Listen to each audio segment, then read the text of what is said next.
ते भाडोत्री सांगायचे की त्या घरातील एका खोलीच्या जमिनीतून बारक्या मुलांचो आवाज येता म्हणून. त्या बाईक रात्री झोपेत खरोखरच पोरा दिसायची आणि ती त्यांच्याबरोबर खेळायची आणि त्याच्यातच ती खुळावली. एवढी भयंकर घटना त्या घरात घडलेली होती. मंडळी, तुमचा पुन्हा एकदा मालवणी बोको या यूट्यूब चॅनलवर स्वागत असा. मित्रांनो, तुम्ही ऐकलं असालच आजची घटना किती भयंकर असा ती स्वतः आपल्या एका सबस्क्रायबरांनी आपल्याक ही गोष्ट आवाजाच्या स्वरूपात पाठवलेली असा. त्यातला थोडासा तुम्ही सुरुवातीक ऐकला असालच, पण आता मात्र मी तुमका ह्यो नेमको प्रकार काय असा तो सगळं सविस्तरपणे सांगणार असय. पण त्याआधी तुमच्याकडे सुद्धा असले सत्य अनुभव असतील तर ते तुम्ही माका इंस्टाग्रामवर पाठवू शकतास. आणि इंस्टाग्रामवर तुम्ही माका फॉलो करूक नशाल तर सगळ्यात आधी फॉलो करा. थंय सुद्धा आता मी मस्त मस्त गोष्टी त्याचसोबत काही भूतांची व्हिडिओसुद्धा टाकूक घेतलेलो असय. त्यामुळे तुम्ही अजूनही थंय भेट देऊक नशाल तर नक्की भेट देऊन ते व्हिडिओ बघा. चला तर मग आता आपण वळूया आपल्या आजच्या ह्या सत्य अनुभवाकडे.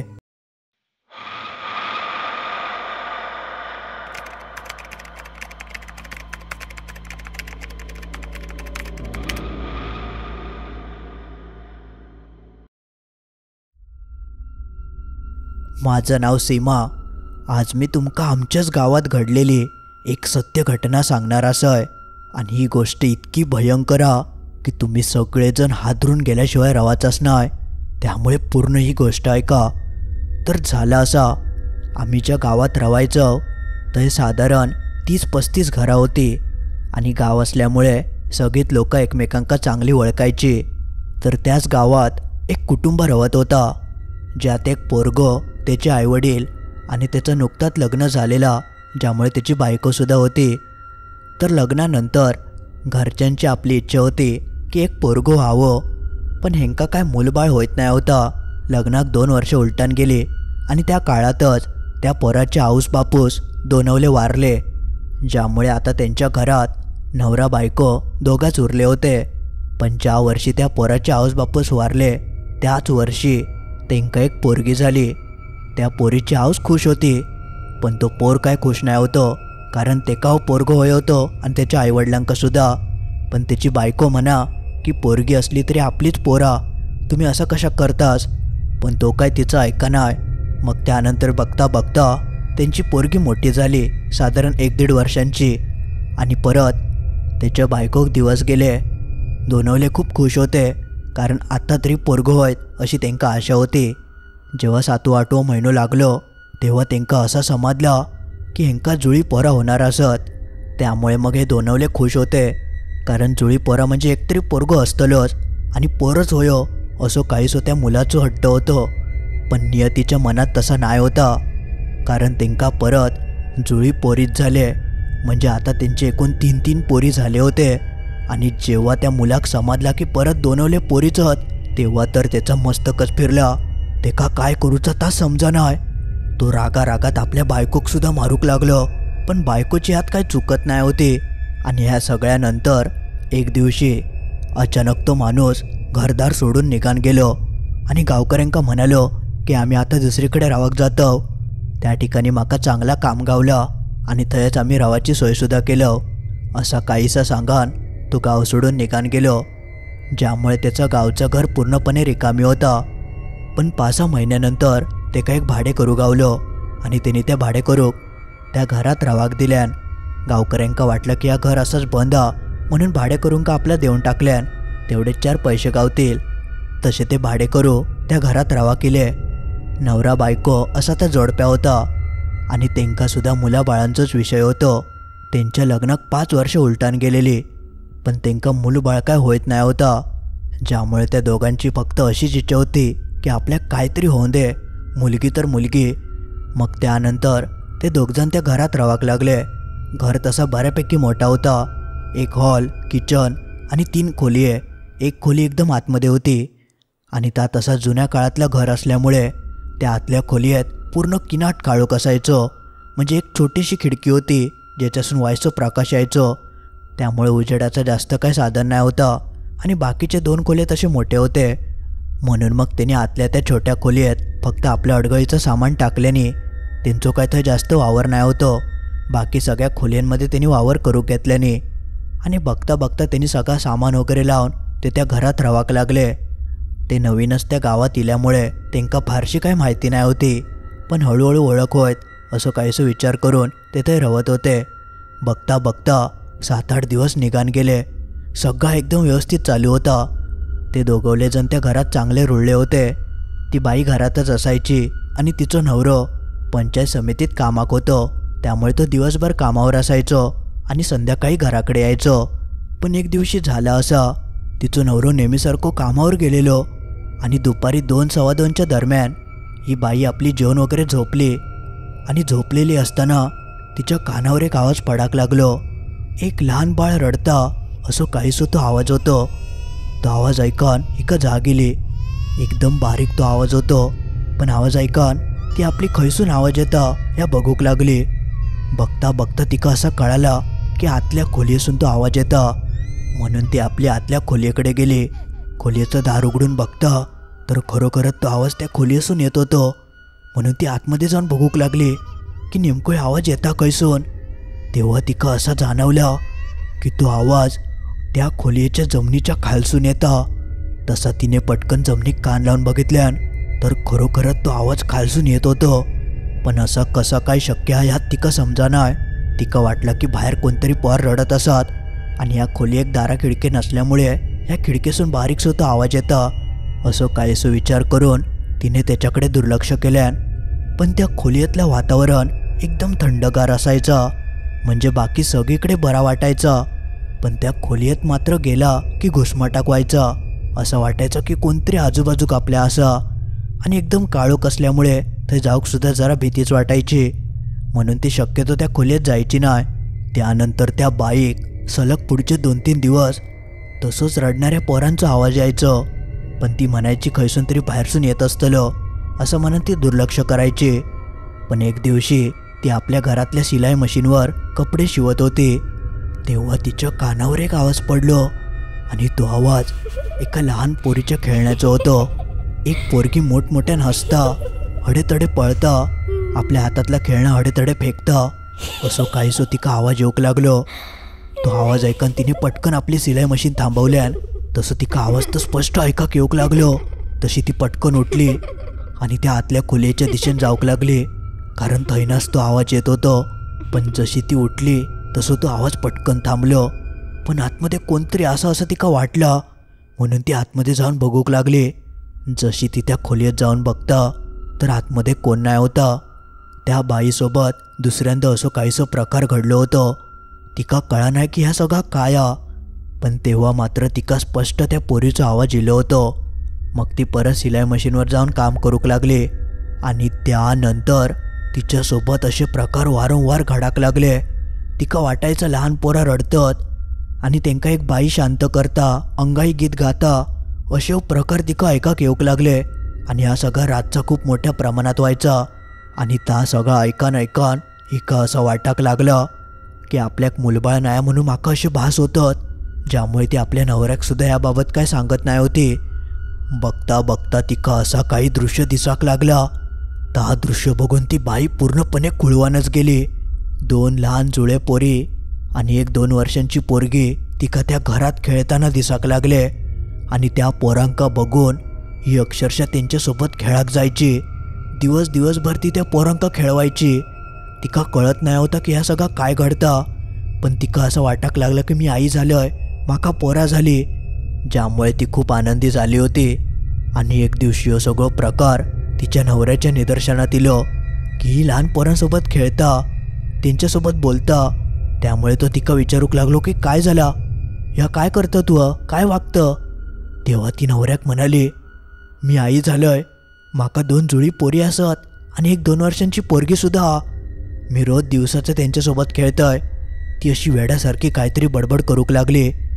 तिचं तो सगळं अवतार बघून तिच्या नवऱ्याक वाटलं की आपली बायको खुळावली, ही का मुलबाळ होत नाही म्हणून हिने धसको घेतल्याना वाटतं. म्हणून तो घाबरलो आणि आता काहीतरी करू कया म्हणून तिका एका डॉक्टरांकडे घेऊन गेलो आणि त्यांना सांगितल्यान की असं प्रकार आणि अशी काहीतरी बडबडता. डॉक्टर म्हणाले की मानसिक त्रास असू शकता, म्हणून त्यांनी लगेचच त्याच्यावर औषधोपचार करू घेतल्याने आणि ते म्हणाले की एका तुम्ही आनंद ठेवा आणि तिच्यासोबत जेवढं वेळ तुमका घालव गावात तेवढं वेळ घालवा.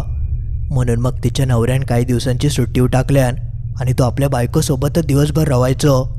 पण दिवसाची ती बाई कोणाशी तरी सारखी बोलायची आणि पोरांका खेळवूक धावायची. आणि एवढाच नाही, तिने त्या पोरांसाठी कपडे व शूज घेतले नव्हते. तर हा सगळा बघून तिचं नवरो पूर्णपणे चक्रावूनच गेलो. त्यांनी तिका खूप समजावून देखील बघितल्यान पण ती का ऐकतच नसायची. सारखी म्हणायची की आपली पोरं असत, आता आपल्या कोण काय बोलायचं नाही, माका कोण नावं ठेवचा नाही. तिने त्या पोरांची नावं देखील ठेवलेल्यान. तिचा आता सगळा वागणं बघून तिच्या नवऱ्याक आता कळतच नाही होतं की आता करायचं काय, ही आता या सगळ्यासून बाहेर कशी काय येतली. बघता बघता असे दिवस जाऊक लागले. तिच्या नवऱ्यान मग पूर्णपणे विषय सोडून दिल्यान. ती बाई पूर्णपणे खुळावली होती. दिवसभर पोरांच्या मागसून धावायची, त्यांच्यासाठी काय काय खाऊक करायची, त्यांका खाऊक भरवायची सुद्धा. नवरो तर ता सगळा बघून इटामलं होतं. म्हणून मग एक दिवशी रागा नवऱ्यान आपल्या बायकोक सांगितल्यान की तू तुझ्या माहेरी निघान जा, हय माझ्या नजरेसमोर थांबा नको. पण ती बाई जाऊक काय कबूल नाही होती. ती म्हणायची माझ्या पोरांका सोडून मी जाऊचंही नाही. पण शेवटी नवऱ्यान मग जबरदस्ती करून तिका माहेरी पोचवल्यान आणि माहेरच्यांका सांगितल्यान की ही पोरी बघा तुमची कशी वागता, ती हिका सांभाळा. तिच्या नवऱ्याक आपल्या वाटलं की आवशी बापाशीकडे गेल्यावर वाईच बरा वाटत, सुधरात असं काहीसं विचार करून त्यांनी तिका थंय पाठवल्यान. आणि त्यानंतर तो नवरो आता एकटंच त्या घरात राहत होतो. आणि एक दिवशी रात्री ह्या नवऱ्यासोबत सुद्धा एक प्रकार घडलो. ते का लहान पोरांच्या रडण्याचा आवाज येऊक लागलो. तो आवाज ऐकून ह्यो पटकन जागो झालो आणि आवाजाच्या दिशेने जाऊक लागलो. आतल्याच खोली असून तो आवाज येत होतो. त्यांनी पटकन त्या खोलीत जाऊन बघितल्यान तर खोलीत काय नाही. पण जेव्हा त्यांनी लक्ष देऊन ऐकल्यान तेव्हा सुद्धा तेका तो आवाज जमिनीच्या खालसून येताना दिसलो. तेका कळत नाही होतं की ह्यो काय प्रकार हा. पण तेका लहान पोरांच्या रडण्याचा आवाज मात्र स्पष्ट जमिनीच्या खालसून येत होतं. त्या रात्री त्यांनी खूप विचार करून बघितल्यान ह्यो आवाज खैसून येत असत ह्याचं तर्कवितर्क लावून बघितल्यान. पण बाहेरना तर कोणच्या रडण्याचा आवाज येत नाही होतं. तो आवाज फक्त जमिनीसूनच येत होतो. आणि ह्या कसा काय होता ता तेका समजा नाही. नंतर तेका वाटाक लागला की बायकोसोबत माकाव भास होतात, मी खुळावले वाटतं असा काहीसा तो विचार करूक लागलो. पण त्याच्या पुढच्याच दिवशी रात्री त्याच्यासोबत एक प्रकार घडलो. तो प्रकार बघून त्याच्या तर पायाखालची जमीनच सरकली. रात्री झोपेतच तेका असं आवाज येलो की कोणतरी पोरा नुसती किंचाळतात, मोठमोठ्यान रडतात आणि त्यांका एक बाई थांबा रे, रडा नको त्यांच्या पाठीपाठी धावता असं स्पष्ट आवाज तेका त्या खोलीसून येऊक लागलो. इतको मोठ्यान तो आवाज ऐकून ह्याची तर धडकीच उडाली. घाबरत तो कसं बसो त्या खोलीच्या दिशेने तर गेलो. आणि जसं तो त्या खोलीचं दार उघडून आतमध्ये बघता तेव्हा तेका आतमध्ये जा काय दृश्य दिसलं. ता दृश्य बघून त्याचे डोळे उघडेच पडले. त्या खोलीच्या आतमध्ये 4 खड्डे पाडलेले होते आणि त्या खड्ड्यांमध्ये एक बाई, 1-2 वर्षांची पोरगी आणि 2 नुकतीच जन्मा केलेली जुळी पोरा त्या खड्ड्यांमध्ये मृत अवस्थेत ठेवलेली होती. ता दृश्य जेव्हा यांनी बघितल्यान तेव्हा याची पोबडीच वळली आणि ह्यो जीव घेऊन त्या घराच्या बाहेर पळान गेलो. कारण ह्या सगळा इतक्या भयंकर होता की त्यांनी पुऱ्या जन्मात विचार करूक नाही की असा काही या खोलीत दिसत. पण ता सगळा भयंकर दृश्य बघितल्यानंतर त्याची काय आतमध्ये जाऊची हिंमतच होक नाही. रात्रभर तो घराच्या बाहेरच राहिलो. आणि जेव्हा पहाट झाली तेव्हा तो आजूबाजूच्या लोकांका विचारूक लागलो की ह्या घरात आधी कोण राहत होता. तेव्हा त्या लोकांनी आपल्या सांगितल्याने की ह्या घरात एक माणूस होतो ज्याचं लग्न झालेला आणि तेका एक 2 वर्षाची पोरगी होती आणि नुकतेच 2 जुळे पोरीसुद्धा झाले होते. पण तेका बाहेर काहीतरी काम गावला म्हणून तो संपूर्ण कुटुंबासोबत या घर सोडून निघान गेलो आणि तो थयच रावाक लागलो. आणि म्हणूनच त्यांनी या घर भाड्याक दिल्या ना. ता सगळं ऐकून ह्याचे हातपाय थरथर कापाकत लागले. कारण तेका सगळं प्रकार आता कळान चुकलं होतं. पण तेव्हा त्यांनी बाजूच्यांका काय सांगाक नाही. तो सरळ आपल्या मालकांका फोन करून मालकाक भेटाक गेलो. थंय गेल्यानंतर तेका समजला की थंय त्याच्यासोबत कोण कुटुंब राहत नाही. तो एकटोच त्या घरात रावता. आजूबाजूक त्यांनी चौकशी करून बघितल्यान पण सगळी लोक मनाक लागली की हो एकटोच इलो आणि हो एकटोच रावता, त्याच्यासोबत अजून कोण नाही. तेव्हा तेका सगळं प्रकार कळान चुकलो. म्हणजे त्या माणसान आपल्या संपूर्ण कुटुंबाक संपवलेला होता आणि तो एकटोच रावा केलो होतो. यात जेव्हा तेका समजला तेव्हा तो परत त्या गावात गेलो आणि सगळ्या गावकऱ्यांका त्यांनी गोळा केल्यान आणि त्याच्यासोबत जो काय प्रकार घडलो तो सगळं त्यांनी गावकऱ्यांका सांगितल्यान गावकऱ्यांका तरी हा खराच वाटत नाही होता आणि कोणच याच्यावर विश्वास ठेवूक तयार नाही. सगळेजण मनाक लागले, ए बाबा तू भाडे करू, तुझ्या बोलण्यात आम्ही फसाचव नाही. मग शेवटी त्या भाडे करून सांगितल्यान की तुम्ही एक काम करा, माझ्यासोबत येवा आणि मी काय करतंय ता बघा. असं मनान तो भाडे करू त्या घरातल्या त्या आतल्या खोलीत गेलो ज्या ठिकाणी तेका ता सगळा दिसला होता आणि थंय जाऊन त्यांनी थंयची जमीन खणूक घेतल्यान आणि जसा तो ह्या सगळा करता तेव्हा तेका त्या खोलीच्या जमिनीच्या आतमध्ये एक बाई, 1.5 वर्षांची पोरगी आणि 2 जुळ्या पोरींचे सांगाडे गावले. आणि ता जेव्हा गावकऱ्यांनी बघितल्याने तेव्हा त्यांका जबरदस्त धक्को बसलो. त्यांका खराच वाटत नाही होता, पण ते सगळे मृतदेह बघितल्यानंतर त्यांका याच्यावर विश्वास ठेवचोच लागलो आणि मग त्यांनी ताबडतोब पोलिसांका बोलावून त्या घर मालकाक अटक केल्याने या सगळं आता उघडकीस इल्यामुळे त्या घर मालकांसुद्धा स्वतःच्या तोंडान कबूल केल्यान की ह्या सगळा कृत्य मीच केलंय. माका पोरगो हवं होतं पण तो माका नाही मिळालो. त्या रागारागातच रात्री मी या सगळ्यांका मारून टाकलंय आणि गाव सोडून निघान गेलंय.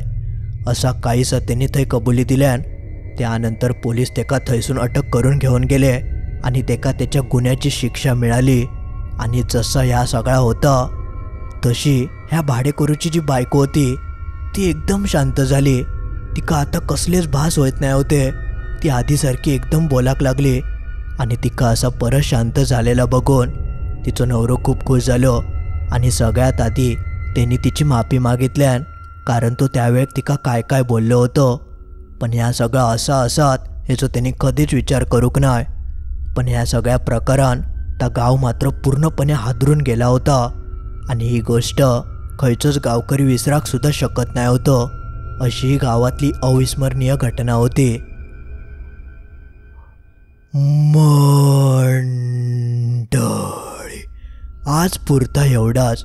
तर मित्रांनो, असो काहीच होतो आपलो आजचो भयंकर सत्य अनुभव जो तुमका नक्कीच आवडलो असात. त्यामुळे सगळ्यात आधी लाईक करा आणि तुमका ही गोष्ट कशी वाटली ता तुम्ही कमेंटमध्ये नक्की कळवा. आणि आपल्या मित्रमैत्रिणींका ज्यांका अशी गोष्टी ऐकाक आवडतात त्यांका ही व्हिडिओची लिंक नक्की पाठवा जेणेकरून त्यांका अशा गोष्टी ऐकाक गावतील. आणि अजून तुम्ही हा चॅनल सबस्क्राईब करूक नशाल तर सगळ्यात आधी हा चॅनल सबस्क्राईब करून टाका. चला तर मग लवकरच भेटाया असंच काहीसं भयंकर आणि सत्य अनुभव घेऊन सोमवारी ठीक रात्री 10:30 वाजता.